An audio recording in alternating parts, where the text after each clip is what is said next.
Hello, this video is to walk you through the substantive program change form. The first thing you need to do is to be logged in, and then you're going to click on curriculum forms and you're going to click on substantive program change form. You're going to select your program.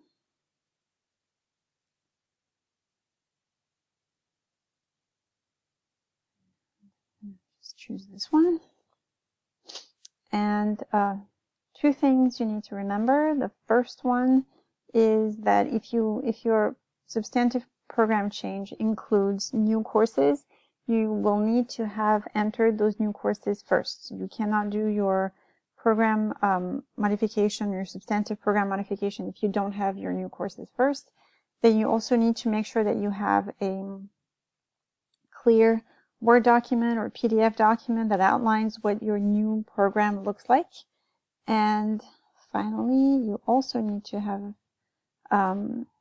filled out the USG substantive change program modification form, because you're going to have to attach it here. So once all of these things are done, you can fill out your fields. So your faculty, the proposal number is going to stay empty because that's for academic affairs, the academic affairs office. You're just going to click on what you need here. The semester effective date is always going to be the following academic year. So let's say that you are currently in spring 2020. Your effective date is going to be fall 2021.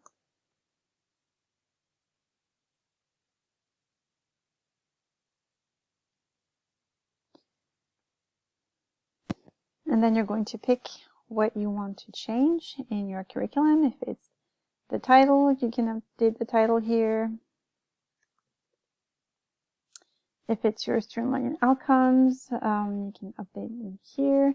If you have your program description that you want to change, you're going to edit it in this field. And you are most likely to change your program requirements. So this is where you would add a requirements list. This is where you would delete some requirement sections. If you want to get rid of this major field, you can just delete it by clicking over here. And you just have the electives left, for example. Let's say that you want to add upper division section. You would do that here, and here you can add, take 3 of the following classes, and you would add your courses either with the add course, so you could pick whichever course you want to add, or courses that you want to add. Just want to add perspectives on art. Doesn't make sense. Art appreciation, for example.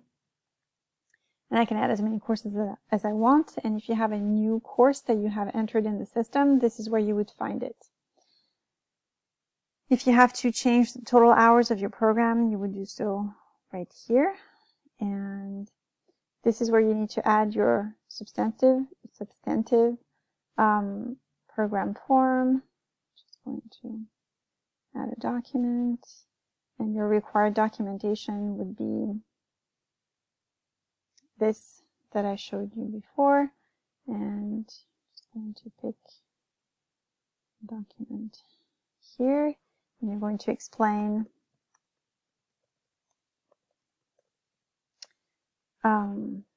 why you need those changes. And then you can save your proposal.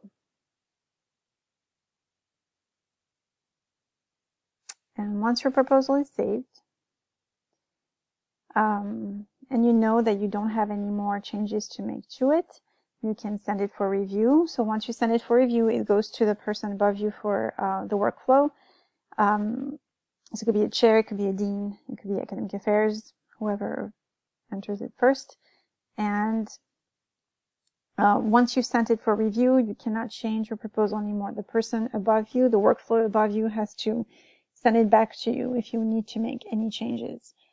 If you know that this is still a work in progress, you're just gonna leave it as is, and you're gonna find it in your items later. It will show up as draft. So for example, you see that I have a substantive program change right here. That's the one that I was working on. Now it's saved and it's in my draft.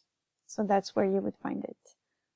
Again, so if I wanted to go back to it, I'll go back to it that way, and I could keep making changes that way. And when I'm ready for it to be sent, I will click Send for Review, and then it would be in the workflow above me. So that's it for the substantive program change form.